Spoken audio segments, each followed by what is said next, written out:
အနန္တတကုရှင်ဖျားသခင်ဤနှုတ်ကပတ်တော်များကိုဖတ်ရွတ်ပြခြင်းများဤစာညွန့်ပေါင်း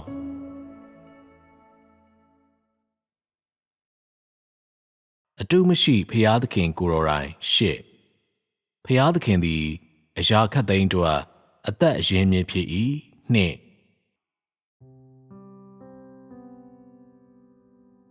လူသားမျိုးနွယ်တို့ဖျားသခင်ပြင်ဆင်ပေးသောနေ့စဉ်အစားအသောက်ဖျားသခင်၏လှုပ်ဆောင်ချက်အကြီးအသေးအလုံးတွင်တန်ဖိုးသို့မဟုတ်အဓိပ္ပာယ်တစ်ခုတလေမရှိသောအရာရှိသလောသူပြုလုပ်သမျှ၌တန်ဖိုးနှင့်အဓိပ္ပာယ်ရှိ၏ငါတို့၏ဆွေးနွေးမှုကိုအများပြောသည့်အကြောင်းအရာတစ်ခုဖြင့်စကြစို့လူများကမကြာခဏမေးကြသည်မြည်သည့်အရာအရင်လာသနည်းကြက်လောကြက်ဥလောကြက်ဖြစ်ပါသည်ကြက်အရင်လာသည်မှာသေကြ၏အဘယ်ကြောင့်ကြက်အရင်လာသနည်းအဘယ်ကြောင့်ကြက်ဥအရင်လာ၍မရနိုင်သနည်းကြက်သည်ကြက်ဥမှပေါက်သည်မဟုတ်လော21ရက်ကြာကြက်ဥကိုဝစ်ပြီးနောက်ကြက်ပေါက်၏ထို့နောက်ရင်းကြက်သည်ကြက်ဥများပုံမဥပြီးထိုကြက်ဥများမှကြက်များပိုများပြားစွာပေါက်ပြန်၏ထို့သောဆိုလျှင်ကြက်အရင်လာသလောကြက်ဥအရင်လာသလောသင်တို့သည်ကြက်ဟုတက်အပ်သေးချမှုဖြင့်ဖြေကြ၏သို့သောဤသည်မှာအဘယ်ကြောင့်သင်တို့၏အဖြေဖြစ်သနည်းတမန်ကျမ်းစာကဖျားသခင်သည်ငှက်များနှင့်သားရဲများကိုဖန်ဆင်းခဲ့သည်ဟုဆိုပါသည်ထို့ကြောင့်သင်တို့၏အဖြေသည်တမန်ကျမ်းစာကိုအခြေခံထားပေသည်သို့သောသင်တို့သည်ဖျားသခင်၏လှုပ်ဆောင်မှုများနှင့်သက်ဆိုင်သောလက်တွေ့ကြသည့်အသိပညာတစ်ခုတလေရှိသည်မရှိသည်ကိုငါမြင်နိုင်ဖို့လို့ငါသင်တို့၏ကိုယ်ပိုင်နားလည်မှုအကြောင်းကိုငါသင်တို့ကိုပြောပြစေခြင်း၏ယခုတွင်သင်တို့၏အဖြေနှင့်ပတ်သက်၍သင်တို့သေချာသလောမသေချာသလောဖျားသခင်သည်ကြက်ကိုဖန်ဆင်းခဲ့ပါသည်ထို့နောက်ထိုကြက်အားမျိုးပွားနိုင်စွမ်းကိုပေးခဲ့သည်ယင်းမှာဥများဝတ်နိုင်စွမ်းကိုဆိုလိုသည်ဤအနက်ပြန်မှုမှာအနည်းနှင့်များမှန်၏ကြက်ရင်လာပြီးနောက်ကြက်ဥလာပါသည်ဤသည်မှာသေကြ၏ရှင်းသည်အထူးသဖြင့်လေးနက်သောနတ်နဲသည့်ယာတစ်ခုမဟုတ်တော့လေလောကလူတို့သည်ရှင်းအားအလွန်လေးနက်သည်ဟုစဉ်းစားပြီးထိုအရာကိုကောက်ချက်တစ်ခုရလာခြင်းမရှိဘူးပဲတွေးခေါ်မှုဆိုင်ရာသဘောတရားများဖြင့်ဖြည့်ရှင်းမှုကြိုးစားကြလေသည်ဤသည်မှာ၎င်းတို့အားဖျားသခင်ဖန်ဆင်းခဲ့သည်ကိုလူတို့မသိသည့်အခါတကယ်သို့သာဖြစ်၏၎င်းတို့သည်ဤအခြေခံစည်းမျဉ်းကိုမသိသကဲ့သို့ကြက်ဥအရင်လာတဲ့သည်သို့မဟုတ်ကြက်အရင်လာတဲ့သည်ဆိုသည်ကိုလည်းရှင်းရှင်းလင်းလင်းမသိကြကြ၎င်းတို့သည်မြည်သည့်အရာအရင်လာတဲ့သည်ကိုမသိသောကြောင့်ဘယ်သောအခါမျှအဖြေရှာမရနိုင်ဖြစ်ကြ၏ကြက်အရင်လာသည်မှာအတော်တန်သဘာဝကြပါသည်ကြက်မတိုင်မီကြက်ဥရှိခဲ့ပါကရှင်းသည်ပုံမှန်မဟုတ်ဘဲဖြစ်လိမ့်မည်ရှင်းသည်အင်မတန်ရိုးရှင်းသောအရာဖြစ်၏ကြက်သည်တကယ်ကိုရင်လာပါသည်ဤသည်မှာအစစ်မြင့်သောအသိပညာမလိုအပ်သည့်မေခွန်းဖြစ်သည်လူသားအနေဖြင့်မွေးလျော်သင့်သည်ဆိုသည့်ရွယ်ချက်ဖြင့်အရာရာကိုဖျားသခင်ဖန်ဆင်းခဲ့၏ကြက်ရှိသည်နှင့်တပြိုင်နက်ကြက်ဥကထုံးစံတိုင်းလိုက်လာ၏ရှင်းမှာအရန်သင့်ဖြည့်ရှင်းချက်တစ်ခုမဟုတ်သလောကြက်ဥကိုသာအရင်ဖန်ဆင်းခဲ့ပါကရင်းကိုဝေ့ရန်ကြက်လိုအောင်မီမဟုတ်လောကြက်ကိုတိုက်ရိုက်ဖန်ဆင်းခြင်းကများစွာပို၍အရန်သင့်ဖြစ်သည့်ဖြည့်ရှင်းချက်ဖြစ်သည်ဤနည်းအားဖြင့်ကြက်သည်ဥများကိုဥနိုင်ပြီးအထဲကကြက်ပေါက်ကလေးများကိုဥဖောက်နိုင်ကလူတို့ကစားဖို့ကြက်ရှိကြလေသည်အစဉ်ပြေလိုက်သည်ဖြစ်ခြင်းအမှုရာများကိုဖျားသခင်ပြုလုပ်လှုပ်ဆောင်ပုံသည်လုံးဝရှုပ်ထွေးခက်ခဲခြင်းမရှိဘဲတက်ရက်ခါရှင်းလင်း၏ကြက်ဥသည်မြည်သည့်နေရာမှလာသည်။ကြက်မှလာ၏ကြက်မရှိဘဲကြက်ဥမရှိပေဖျားသခင်ဖန်ဆင်းခဲ့သည်မှာအသက်ရှိသောအရာတစ်ခုဖြစ်၏လူသားမျိုးနွယ်သည်ထိုသို့သောရိုးရှင်းသည့်အရာများတွင်အမြဲရစ်ပတ်ညှိတွယ်လျက်နှင့် ဖြစ်နိုင်ခြေမရှိသည့်အတွေးမှားများတပုံတစ်ခေါင်းဖြင့်အဆုံးသတ်ကြလျက်အတိတ်ပဲမရှိသကဲ့သို့ရဲပွဲဖြစ်၏လူသည်ကလေးဆန်လွန်လှပါတကားကြက်ဥနှင့်ကြက်တို့ကြားဆက်နွယ်မှုသည်ရှင်းလင်း၏ကြက်ရင်လာသည်ဤသည်မှာတိကျအမှန်ကန်ဆုံးရှင်းပြချက်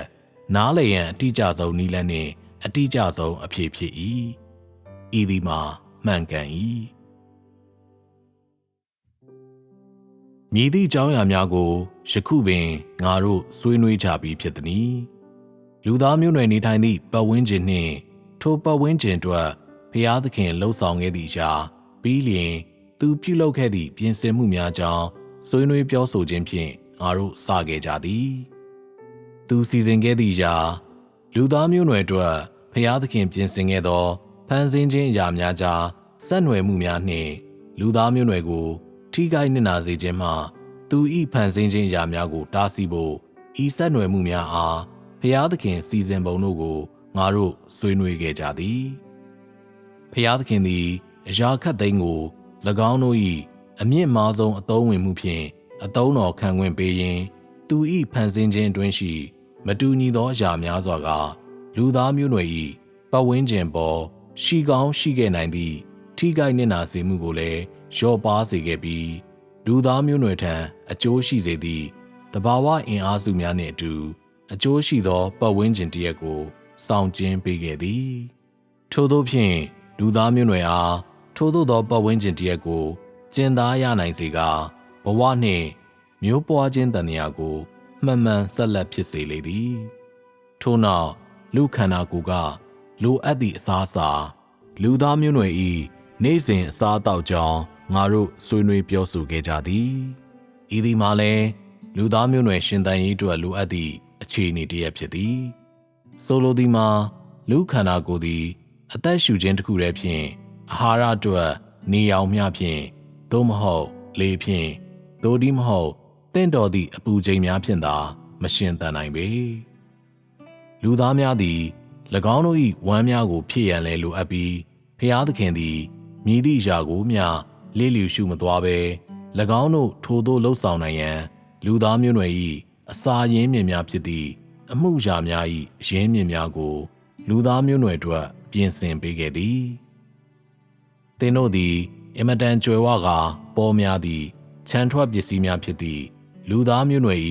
အစားအသောက်ရင်းမြစ်များကိုမြင်တွေ့ပြီးသောအခါဖျားသခင်သည်လူသားမျိုးနွယ်နှင့်သူ၏ဖန်ဆင်းခြင်းအရာခတ်သိမ်းတို့အတွက်ထောက်ပံ့မှုအရင်းမြစ်ဖြစ်သည်ဟုသင်ဆိုနိုင်သလောအကယ်၍ဖန်ဆင်းခြင်းချိန်ကာလတော်အတွင်းတွင်ဖျားသခင်သည်တစ်ပင်များနှင့်မြက်များသို့မဟုတ်အခြားသောသက်ရှိများတချို့တလေကိုသာဖန်ဆင်းခဲ့ပါကပြီးလျှင်ဤသက်ရှိတ attva မျိုးနှင့်အပင်များသည်နွားများနှင့်သိုးများစားရန်အတွက်သို့မဟုတ်မြင်းကြားများသမင်များနှင့်အခြားတိရစ္ဆာန်မျိုးမျိုးအတွက်ဥပမာအနေဖြင့်ရှင်သေများကမြင်းကြားများနှင့်သမင်များကဲ့သို့သောအရာများကိုစားဖို့ဖြစ်ပြီးကြားများကသိုးများနှင့်ဝက်များကိုစားဖို့ဖြစ်တော်လဲလူသားတို့စားရန်တင့်တော်သည့်အရာတစ်ခုမျှပင်မရှိပါကယင်းသည်အလုတ်ဖြစ်ခဲ့လိမ့်မည်လောအလုတ်ဖြစ်ခဲ့မည်မဟုတ်ပေလူသားမျိုးနွယ်နေဖြင့်အချိန်ကြာမြင့်စွာရှင်သန်နိုင်ခဲ့လိမ့်မည်မဟုတ်ပေလူတို့သည်တိရွက်များကိုသာစားလျင်မည်သို့ဖြစ်မည်နီအလုတ်ဖြစ်ခဲ့လိမ့်မည်လောလူတို့သည်သိုးများအတွက်ရည်ရွယ်ထားသောမြက်ကိုစားနိုင်မည်လော၎င်းတို့နေဖြင့်အနှဲငယ်မျှသာစမ်းကြည့်ပါကထိကြိုက်ကောင်းထိကြိုက်မည်မဟုတ်တော့လဲထို့သောအရာများကိုအချိန်ကြာမြင့်စွာစားပါက၎င်းတို့၏စာအိမ်များသည်ရင်းကိုခံနိုင်မည်မဟုတ်တဲ့ကဲ့သို့လူတို့သည်ကြာကြာအသက်ရှင်ခဲ့ကြလိမ့်မည်မဟုတ်ပေတိရစ္ဆာန်များစားနိုင်တော့လဲလူသားများဖို့အစိတ်ရှိသည့်အရာများပင်ရှိလေသည်တိရစ္ဆာန်များကထိုအရာများကိုအကျိုးဆက်မရှိဘဲစားကြ၏သို့သောလူသားများအတွက်မူထိုသို့မဟုတ်ပေဆိုလိုသည်မှာဖျားသခင်သည်လူသားများကိုဖန်ဆင်းခဲ့၏ထို့ကြောင့်လူကိုယ်ခန္ဓာ၏အခြေခံသဘောတရားများတိဆောက်ပုံနှင့်လူသားများလိုအပ်သည့်အရာတို့ကိုဖျားသခင်အသိဆုံးဖြစ်၏ဖျားသခင်သည်ခန္ဓာကိုယ်၏ပေါင်းစပ်ဖွဲ့စည်းမှုနှင့်ပါရှိသည့်အရာ ရှင်ဤလိုအပ်ချက်များနှင့်လူခန္ဓာကိုယ်ဤကိုယ်ရင်းအင်္ဂါများလဲပတ်ခြင်းနှင့်အမျိုးမျိုးသောဒရက်ပစ္စည်းများကိုမြည်သို့စုပ်ယူကာဖယ်ရှားပြီးစွန့်ထုတ်သည်ကိုလုံးဝရှင်းလင်းပြတ်သားမှုဖြင့်သိလေသည်လူသားများကမသိကြတခါတရံတွင်၎င်းတို့အမျှော်မြင်မရှိဘဲစားကြသည်သို့မဟုတ်မစင်မချင်းမိမိတို့ဖာသာချက်ပြုတ်စားတော့ကြသည်ထို့သောလှုပ်ဆောင်ခြင်းလွန်ကဲလွန်ခြင်းကမညီမျှမှုဖြစ်စေ၏သင်သည်တင့်အတွက်ဖျားသခင်ပြင်ဆင်ပေးထားသည့်အရာများကိုပုံမှန်နည်းလမ်းဖြင့်စားတော့ကာမွေ့လျော်ပါကကျန်းမာရေးပြဿနာများရှိလိမ့်မည်မဟုတ်ပေတခါတရံသင်သည်စိတ်ဆိုးမှန်ဆိုးဖြစ်ကာသွေးတက်မှုကိုတွေ့ကြုံခံစားရလျင်ပင်ဤရာကပြဿနာလုံးဝမဖြစ်ပေါ်စေပေသင်နေဖြင့်အချို့သောအပင်မျိုးစားကိုစားရန်သာလိုပြီးသွေးတက်နေခြင်းပျောက်သွားလိမ့်မည်ဖျားသခင်သည်ဤရာအလုံးအတွက်ပြင်ဆင်ထားပြီးဖြစ်သည်ထို့ကြောင့်ဖျားသခင်၏အမြင်တွင်လူသားမျိုးနွယ်သည်အခြားသက်ရှိအရာများထက်များစွာမြင့်မားပေသည်ဖျားသခင်သည်အပင်မျိုးစားအသီးသီးတို့ပတ်ဝန်းကျင်တစ်ရပ်ကိုပြင်ဆင်ပေးခဲ့ပြီးတိရစ္ဆာန်မျိုးစားအသီးသီးတို့အစားအစာနှင့်ပတ်ဝန်းကျင်တစ်ခုကိုပြင်ဆင်ပေးခဲ့တော်လဲလူသားမျိုးနွယ်သည်၎င်းတို့ပတ်ဝန်းကျင်၏တင်းကျပ်ဆုံးလိုအပ်ချက်များရှိပြီးထိုလိုအပ်ချက်များကိုနည်းနည်းလေးမျှလျစ်လျူရှု၍မရနိုင်ပေလျစ်လျူရှုမိခဲ့ပါကလူသားမျိုးနွယ်သည်ပုံမှန်နည်းလမ်းဖြင့်ကြီးထွားတိုးတက်ခြင်းအသက်ရှင်ခြင်းနှင့်မျိုးပွားခြင်းတို့ကိုဆက်လက်လုပ်နိုင်ခဲ့မည်မဟုတ်ပေ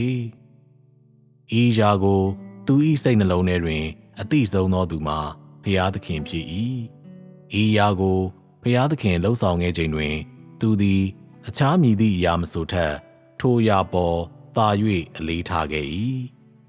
သင်ဘဝတွင်သင်မြင်နိုင်ပြီးမွေးလျော်နိုင်သည့်တာမညောင်ညအရာတချို့သို့မဟုတ်မွေးကလေးကသင်၌ရှိခဲ့ပြီးဖြစ်သည့်သင်မြင်ကမွေးလျော်သောအရာတစ်ခု၏အရေးပါမှုကိုသင်အနေဖြင့်သတိပြုမိနိုင်ခြင်းရှိကောင်းရှိလိမ့်မည်မဟုတ်တော့လဲဖျားသခင်သည်သင်အတွက်အချိန်ကြာမြင့်စွာကသို့မဟုတ်တိတ်တဆိတ်ဖြင့်ပြင်ဆင်မှုများပြုလုပ်ထားနှင့်ပြီးဖြစ်သည်တတ်နိုင်သမျှအကြီးမားဆုံးအတိုင်းအတာအထိဖျားသခင်သည်လူသားမျိုးနွယ်ဖို့မသင့်လျော်တဲ့ကဲ့သို့လူကိုယ်ခန္ဓာကိုအန္တရာယ်ဖြစ်စေကောင်းဖြစ်စေနိုင်မည်အပြတ်သဘောဆောင်သောအရာအလုံးကိုဖယ်ရှား၍လျော့ပါစေပြီးဖြစ်၏ဤရာကမည်သည့်အရာကိုပြသည်နီရှင်ကယခုအချိန်ကာလလူသားမျိုးနွယ်ကိုဖန်ဆင်းခဲ့ခြင်းက၎င်းတို့ပေါ်ဖျားသခင်ထားရှိခဲ့သည့်သဘောထားကိုပြပါသလောထိုသဘောထားမှာအဘယ်နည်းဖျားသခင်၏သဘောထားမှာဂရုတစိုက်ရှိပြီးလေးနက်၏ပြီးလျင်ထိုသဘောထားသည်မည်သည့်ရန်သူအင်အားစုများမဆိုပြင်ပရာများသို့မဟုတ်သူနှင့်သက်ဆိုင်ခြင်းမရှိသောအခြေအနေများ၏မည်သည့်နှောက်ယှက်မှုကိုမျှသီးမခံခဲ့ပေဤတွင်ယခုအချိန်ကာလလူသားမျိုးနွယ်ကိုဖန်ဆင်းခြင်းနှင့်စီမံခန့်ခွဲခြင်းတွေကဖျားသခင်၏သဘောထားကိုမြင်နိုင်ပေသည်ပြီးလျင်ဖျားသခင်၏သဘောထားမှာအဘယ်နည်းလူသားမျိုးနွယ်မွေ့လျော်သည့်ရှင်သန်မှုနှင့်ဘဝအတွက်ပတ်ဝန်းကျင်မှတဆင့်ပြင်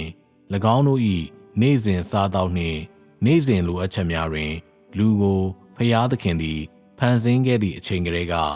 လူသားမျိုးနွယ်ပေါ်ဖျားသခင်၏တာဝန်ယူသောသဘောထားပြင်ယခုအချိန်ကာလလူသားမျိုးနွယ်ကိုကယ်တင်ရန်သူ၏စိတ်ပိုင်းဖြတ်မှုကိုငါတို့တွေ့နိုင်၏ဤရာများတွင်ဖျားသခင်၏စစ်မှန်မှုကိုမြင်နိုင်သလောသူ၏အံ့ဩဖွယ်ရာဖြစ်ခြင်းကိုမြင်နိုင်သလောသူ၏မတွေးတတ်အောင်နက်နဲမှုကိုမြင်နိုင်သလောသူ၏အနန္တတကူကိုမြင်နိုင်သလောဖျားသခင်သည်လူသားမျိုးနွယ်တစ်ရပ်လုံးကိုထောက်ပံ့ရန်အပြင်သူ၏ဖန်ဆင်းခြင်းအရာခတ်သိမ်းကိုထောက်ပံ့ခြင်းဖို့သူ၏အမျှော်မြင်ရှိပြီးတကိုးကြီးမားသောနည်းလမ်းများကိုအသုံးပြုလေသည်ယခုသင်တို့ကိုအလွန်များစွာငါပြောပြီးဖြစ်သည်ဖျားသခင်သည်အရာခတ်သိမ်းအတွက်အသက်အရင်းမြစ်ဖြစ်၏ဟုသင်တို့ပြောနိုင်သလောပြောနိုင်ပါသည်ရှင်းမှာသေချာပေါက်ထို့သောဖြစ်၏သင်တို့၌ တန်တရားတစ်ခုတလေရှိသလော မရှိပါ ဖျားသခင်သည်အရာခတ်သိမ်းကိုတည်ရှိကာတတ်ရှင်စေနိုင်ပြီးမျိုးပွားကဆက်လက်ရှင်သန်စေနိုင်သည့်ထောက်ပံ့မှု၏အရင်းမြစ်ဖြစ်ပြီးဖျားသခင်ကိုယ်တိုင်မှတပါအရင်းမြစ်မရှိသောကြောင့်ဖျားသခင်သည်အရာခတ်သိမ်းတို့အသက်အရင်းမြစ်ဖြစ်သည်ကိုပြရန်အရာခတ်သိမ်းတို့ဖျားသခင်၏ထောက်ပံ့မှုသည်လုံလောက်ပေသည်လူတို့၏အခြေခံအကျဆုံးပတ်ဝန်းကျင်ဆိုင်ရာလိုအပ်ချက်များဖြစ်စေ၎င်းတို့၏နေ့စဉ်ဘဝလိုအပ်ချက်များဖြစ်စေသို့မဟုတ်လူတို့၏ဝိညာဉ်များကိုသူထောက်ပံ့ပေးသည့်တမန်တရားလိုအပ်မှုဖြစ်စေဖျားသခင်သည်အရာခတ်သိမ်း၏လိုအပ်ချက်အလုံးနှင့်လူသားမျိုးနွယ်၏လိုအပ်ချက်အလုံးကိုထောက်ပံ့ပေး၏နီလန်းအလုံးဖြင့်လူသားရှုထောင့်မှဖျားသခင်၏ပင်ကိုယ်လက္ခဏာနှင့်သူ၏အဆင့်တန်းကိုကြည့်သည်တွင်ဖျားသခင်ကိုယ်တိုင်သာလျှင်အရာခတ်သိမ်းတို့အသက်ရှင်မြစ်ဖြစ်၏ဤသည်မှာမှန်သလော မှန်ပါသည် ဆိုလိုသည်မှာဖျားသခင်သည်လူတို့အနေနှင့်မြင်နိုင်ကာခံစားနိုင်သောဤရုပ်ဝတ္ထုလောက၏အုပ်စိုးသူအရှင်သခင်နှင့်ထောက်ပံ့သူဖြစ်၏လူသားမျိုးနွယ်တို့ဤသည်မှာဖျားသခင်၏ပင်ကိုယ်လက္ခဏာမဟုတ်လောဤတွင်အခြားအရာတစ်ခုမျှမရှိပေထို့ကြောင့်ကောင်းငင်၌ငှက်များပြန်တန်းနေသည်ကိုသင်တွေ့သည့်အခါဖျားသခင်သည်ပြန်တန်းနိုင်သောအရာများအလုံးဖန်ဆင်းခဲ့သည်ကိုသင်သိသင်သည်ရှေးထဲ၌ကူးခတ်ကြသောတက်ရှိတတ္တဝါများရှိပြီး၎င်းတို့သည်မိမိတို့၏ကိုယ်ပိုင်ရှင်သန်မှုနည်းလမ်းများရှိကြ၏မြေကြီးထဲတွင်အသက်ရှင်ကြသည့်သစ်ပင်များနှင့်အပင်များသည်ຫນွေဥကြသည်တွင်အဖူးထွက်ပြီးပေါက်ခါစောင်းဥကြသည်တွင်အသီးသီးပြီးရွှဟောင်းချွေသည်ပြီးလျင်စောင်းရသည်ရောက်တွင်ထိုပင်များသည်စောင်းရသည်ကိုကြော်လွားလွန်မြောက်ဖို့ပြင်ဆင်ကြသည်နှင့်မျှအရွက်အလုံးကျွေကြကုန်လေသည်ရှင်းမှာ၎င်းတို့၏ကိုယ်ပိုင်ရှင်သန်မှုနည်းလမ်းဖြစ်သည်ဖျားသခင်သည်အရာခတ်သိမ်းကိုဖန်ဆင်းခဲ့ပြီးအသီးသီးသည်ကွဲပြားသောပုံစံများနှင့်ကွဲပြားသောနည်းလမ်းများဖြင့်အသက်ရှင်ကြကာ၎င်း၏အသက်ခွန်အားနှင့်၎င်းရှင်သန်သည့်ပုံသဏ္ဍာန်ကိုပြသရန်ကွဲပြားသည့်နည်းလမ်းများကိုအသုံးပြုကြ၏အသက်ရှင်ခြင်းနှင့်ပတ်သက်၍တတ္တဝါများမည်သို့လှုပ်ဆောင်သည်ဖြစ်စေ၎င်းတို့အားလုံးသည်ဖျားသခင်၏အုပ်စိုးမှုအောက်တွင်ရှိကြ၏ကွဲပြားသောဇီဝပုံစံများနှင့်တက်ရှိရာအားလုံးပေါ်ဖျားသခင်အုပ်စိုးခြင်းရည်ရွယ်ချက်မှာအဘယ်နည်းရှင်းသည်လူသားမျိုးနွယ်၏ရှင်သန်မှုအတွက်လော ဟုတ်ပါသည် သူသည်လူသားမျိုးနွယ်ရှင်သန်ရေးအတွက်ဘဝနိယာမအားလုံးကိုထိန်းချုပ်၏ဤရာကလူသားမျိုးနွယ်၏ရှင်သန်မှုသည်ဖျားသခင်အတွက်မြည်မြအရေးကြီးသည်ကိုသာပြလေသည်လူသားမျိုးနွယ်၏ပုံမှန်ရှင်သန်ပြီးမျိုးပွားနိုင်စွမ်းသည်ဖျားသခင်ဖို့အဆုံးစွန်အရေးကြီးသောအရာဖြစ်၏ထို့ကြောင့်ဖျားသခင်သည်လူသားမျိုးနွယ်နှင့်သူ၏ဖန်ဆင်းခြင်းရာခတ်သိမ်းကိုစဉ်ဆက်မပြတ်ထောက်ပံ့ပေးနေလေသည်သူသည်ကွဲပြားသောနည်းလမ်းများဖြင့်အရာခတ်သိမ်းကိုထောက်ပံ့ပေးပြီးအရာခတ်သိမ်း၏ရှင်သန်မှုကိုထိန်းသိမ်းခြင်းဖြင့်လူသားမျိုးနွယ်၏ပုံမှန်ရှင်သန်မှုကိုထိန်းပေးရင်းလူသားမျိုးနွယ်ကိုရှေ့ဆက်လှမ်းနိုင်စေသည်ဤသည်တို့မှာငါတို့ယနေ့မိတ္တဟာယပြုသည့်ကဏ္ဍနှစ်ခုဖြစ်သည်ဤကဏ္ဍနှစ်ခုမှာမြည်သည်တို့ဖြစ်သည်။ ကြီးမားသောရှုထောင့်မှဆိုလျှင်ဖျားသခင်သည်လူသားအသက်ရှင်သည့်ပတ်ဝန်းကျင်ကိုဖန်ဆင်းခဲ့၏ယင်းသည်ပထမကဏ္ဍဖြစ်သည်ဖျားသခင်သည်လူသားမျိုးနွယ်ကလိုအပ်ပြီးမြင်နိုင်ထိတွေ့နိုင်သည့်ဤရုပ်ဝတ္ထုပစ္စည်းများကိုလည်းပြင်ဆင်ခဲ့၏ဤကဏ္ဍနှစ်ခုမှတစ်ဆင့်ငါတို့သည်ငါတို့၏အဓိကအကြောင်းအရာကိုဆွေးနွေးပြီးဖြစ်သည်ငါတို့၏အဓိကအကြောင်းအရာမှာအဘယ်အရာနည်းဖျားသခင်သည်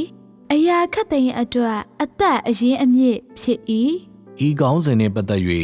ငါ၏မိတ္တဟာယတွင်ထိုသို့သောအကြောင်းအရာများအဘယ်ကြောင့်ရှိခဲ့သည်ကိုသိနာလည်မှုချို့သင်တို့ယခုရှိသင်ကြ၏အဓိကအကြောင်းအရာနှင့်ဆက်ဆက်မှုမရှိသောဆွေးနွေးမှုတစ်ခုတလေရှိလေပြီလောလုံးဝမရှိပါဤအရာတို့ကိုကြားပြီးနောက်သင်တို့ထဲမှချို့သည်သိနာလည်မှုချို့ရရှိပြီးဤနှုတ်ကပတ်တော်များသည် ဩဇာတက်ရောက်မှုရှိသည်၎င်းတို့သည်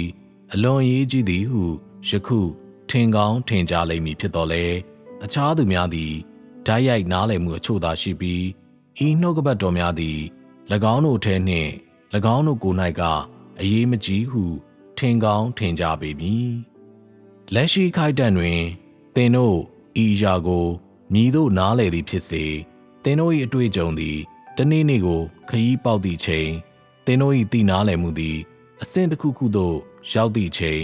ဆိုလိုသည်မှာဖျားသခင်၏လှုပ်ဆောင်မှုများနှင့်ဖျားသခင်ကိုယ်တိုင်နှင့်သက်ဆိုင်သောသင်တို့၏အသိပညာက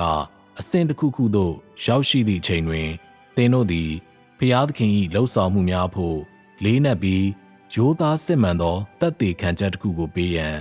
သင်တို့ကိုယ်တိုင်၏လက်တွေ့ကျသောစကားများကိုအသုံးပြုကြလိမ့်မည်သင်တို့၏လက်ရှိသိနားလည်မှုသည်အတော်တန်အပေါ်ယံဖြစ်ပြီးဓာတ်ရိုက်ဖြစ်သည်ဟုငါထင်၏သို့သော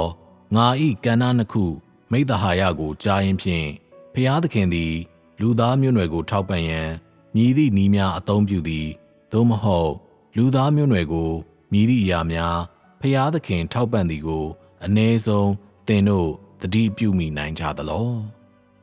သင်တို့၌အခြေခံယူဆချက်တစ်ရပ်အခြေခံသိနားလည်မှုတစ်ရပ်ရှိသလောရှိပါ၏သို့သောငါဆွေးနွေးခဲ့သည့်ဤကဏ္ဍနှစ်ခုသည်တမန်ကျမ်းစာနှင့်ဆက်နွယ်မှုရှိသလောမရှိပါ၎င်းတို့သည်နိုင်ငံတော်ခေတ်တွင်ဖျားသခင်၏တရားစီရင်ခြင်းနှင့်ပြစ်တင်ဆုံးမခြင်းတို့နှင့်ဆက်နွယ်မှုရှိသလောမရှိပါထို့သောဆိုလျှင်ငါသည်ထိုအရာများနှင့်ပတ်သက်၍အဘယ်ကြောင့်ဆွေးနွေးခဲ့သနည်းယင်းမှာဖျားသခင်ကိုသိဖို့ထိုအရာများကိုလူတို့နားလည်ရမည်ဖြစ်သောကြောင့်လောဟုတ်ပါသည်ဤအရာများကိုသိရန်အလွန်လိုအပ်ပြီး၎င်းတို့ကိုနားလည်ရန်လည်းအလွန်လိုအပ်သည်ဖျားသခင်ကိုအလုံးစုံသိနားလည်ဖို့သင်တို့ကြိုးစားကြသည်နှင့်အမျှသင်ကိုယ်သင်တမန်ကျမ်းစာနှင့်မကန့်သက်နှင့်ပြီးလျှင်လူသားနှင့်သက်ဆိုင်သောဖျားသခင်၏တရားစီရင်ခြင်းပြစ်တင်ဆုံးမခြင်းတို့နှင့်သင်ကိုယ်သင်မကန့်သက်နှင့်ဤအရာပြောဆိုရာတွင်ငါ၏ရွယ်ချက်မှာအဘယ်နည်းယင်းမှာဖျားသခင်သည်သူ့ရွေးချယ်ခံလူတို့၏ဖျားသခင်သာမဟုတ်သည်ကိုလူတို့အားသိခွင့်ပေးဖို့ဖြစ်သည်သင်သည်လောလောဆယ်ဖျားသခင်နောက်သို့လိုက်ပြီးသူသည်သင်၏ဖျားသခင်ဖြစ်တော်လဲသူ့နောက်သို့မလိုက်သောသူတို့၏ဖျားသခင်ဖြစ်သလောဖျားသခင်သည်သူ့နောက်သို့မလိုက်သောသူတို့အလုံး၏ဖျားသခင်လောဖျားသခင်သည်အရာခတ်သိမ်း၏ဖျားသခင်လောဟုတ်ပါသည်တို့ဖြစ်လျင်ဖျားသခင်၏အမှုနှင့်လှုပ်ဆောင်ချက်များသည်နေပယ်ရသူ့နောက်လိုက်သောသူတို့ထိမြသာကန့်သက်ပါသလောမကန့်သက်ပါသူ၏အမှုနှင့်လှုပ်ဆောင်ချက်များ၏နေပယ်မှာအဘယ်နည်းအ ਨੇ ဆုံးနေဖြင့်သူ၏အမှုနှင့်လှုပ်ဆောင်ချက်များ၏နေပယ်မှာလူသားမျိုးနွယ်တစ်ရက်လုံးနှင့်ဖန်ဆင်းခြင်းအရာအလုံးကိုခြုံငုံပေသည်အများဆုံးနေဖြင့်ရှင်းသည်လူတို့မမြင်နိုင်သည့်စัจ java လာတစ်ခုလုံးကိုခြုံငုံ၏ထို့ကြောင့်ဖျားသခင်သည်လူသားမျိုးနွယ်အလုံးကြားတွင်သူ၏အမှုကိုလှုပ်ဆောင်ပြီးသူ၏လှုပ်ဆောင်မှုများကိုဆောင်ရွက်ခါဤအရာသည်ဖျားသခင်ကိုသူ၏အလုံးစုံဖြင့်လူတို့သိလာဖို့အခွင့်ပေးရန်လုံလောက်ပေသည်သင်သည်ဖျားသခင်ကိုသိခြင်းမှာကသူ့ကိုအမှန်တကယ်သိကျွမ်းလိုပါကသူ့ကိုအမှန်တကယ်နားလည်လိုပါကသင်ကိုယ်သင်ဖျားသခင်၏အမှုအဆင့်30နှစ်သာသို့မဟုတ်အတိတ်ကသူဆောင်ရွက်ခဲ့သည့်အမှုဇာတ်ကြောင်းများနှင့်သာမကန့်သက်လေနှင့်သင်သည်သူ့ကိုထိုနည်းဖြင့်သိရန်ကြိုးစားပါကသင်သည်ဖျားသခင်အားကန့်သက်ချက်များထားရှိနေခြင်းသူ့ကိုဘောင်ခတ်နေခြင်းဖြစ်သည်သင်သည်ဖျားသခင်အားအလွန်သေးနှုတ်သောအရာတစ်ခုဖြင့်မြင်နေခြင်းဖြစ်သည်ထိုသို့လှုပ်ဆောင်ခြင်းကလူတို့ကိုမြည်သို့ထိခိုက်မည်နီသင်သည်ဖျားသခင်၏အံ့ဩဖွယ်ရာကောင်းခြင်းနှင့်တာလွန်မှုတို့ကိုမြည်သည့်အခါမျှသိနိုင်မည်မဟုတ်တကဲ့သို့သူ၏တကူအရာခတ်သိမ်းတက်ဆွမ်းနိုင်ခြင်းနှင့်သူ၏ဩဇာအာဏာအတိုင်းအတာတို့ကိုလည်း မည်သည့်အခါမျှသိနိုင်မည်မဟုတ်ပေထို့သောတည်နာလဲမှုတရက်သည်ဖျားသခင်မှာအရာခတ်သိမ်း၏အုပ်ဆိုးရှင်ဖြစ်သည်ဆိုသည့်တမန်တရားအားသင်၏လက်ခံနိုင်စွမ်းအပြင်ဖျားသခင်၏စစ်မှန်သောပင်ကိုယ်လက္ခဏာနှင့်အဆင့်တန်းတို့နှင့်ဆိုင်သည့်သင်၏အသိပညာပေါ်တက်ရောက်မှုတစ်ခုရှိလိမ့်မည်။တနည်းအားဖြင့်ဖျားသခင်ကိုသင်၏သိနာလဲခြင်းသည်အတိုင်းအတာအားဖြင့်အကန့်အသတ်ရှိပါကသင်ရရှိနိုင်သည့်အရာသည်လည်းအကန့်အသတ်ရှိ၏။ဤသည်မှာသင်နေဖြင့်သင်၏အတိုင်းအတာကိုချဲ့ထွင်ကာသင်၏နယ်ပယ်ကိုတိုးချဲ့ရမည့်အကြောင်းရင်းဖြစ်သည်။ဖျားမှု၏နယ်ပယ်သူ၏စီမံခန့်ခွဲမှုသူ၏အုပ်စိုးမှုနှင့်သူစီမံခန့်ခွဲသည့်အရာအလုံးနှင့်သူအုပ်စိုးသည့်အရာများထိုအရာအလုံးကိုသင်နားလည်ဖို့ကြိုးစားသင့်၏ဖျားသခင်၏လှုပ်ဆောင်ချက်များကိုသင်သိလာသင့်သည်မှာဤအရာများမှတစ်ဆင့်ဖြစ်သည်ထို့သောနားလည်မှုတစ်ခုဖြင့်၎င်းတို့ကြားတွင်ဖျားသခင်ကအရာခတ်သိမ်းကိုအုပ်စိုးသည်စီမံခန့်ခွဲပြီးထောက်ပံ့သည်ကိုမရည်ရွယ်ဘဲသင်ခံစားလာရလိမ့်မည်ဖြစ်ပြီးသင်သည်အရာခတ်သိမ်း၏အစိပ်ပိုင်းတစ်ရပ်နှင့်အဖွဲ့ဝင်တစ်ဦးဖြစ်သည်ကိုလည်းအမှန်တကယ်ခံစားရလိမ့်မည်။ဘုရားသခင်သည်အရာခတ်သိမ်းကိုထောက်ပံ့ပေးသည်နှင့်မျှသင်သည်လည်းဘုရားသခင်၏အုပ်စိုးမှုနှင့်ထောက်ပံ့မှုကိုလက်ခံလျက်ရှိပေသည်။ဤသည်မှာမည်သူမျှမငြင်းနိုင်သည့်အမှန်တရားဖြစ်သည်။အရာခတ်သိမ်းသည်ဖျားသခင်၏အုပ်စိုးမှုအောက်၌၎င်းတို့၏ကိုယ်ပိုင်နိယာမများကိုလိုက်နိုင်ရပြီးဖျားသခင်၏အုပ်စိုးမှုအောက်တွင်အရာခတ်သိမ်းသည်ရှင်သန်မှုအတွက်မိမိတို့ကိုယ်ပိုင်စီးမင်းများရှိကြလေသည်လူသားမျိုးနွယ်၏ကံကြမ္မာနှင့်လိုအပ်ချက်များသည်လည်းဖျားသခင်၏အုပ်စိုးမှုနှင့်ထောက်ပံ့မှုတို့ဖြင့်အတူတကွဆက်နွယ်၏ယင်းမှာ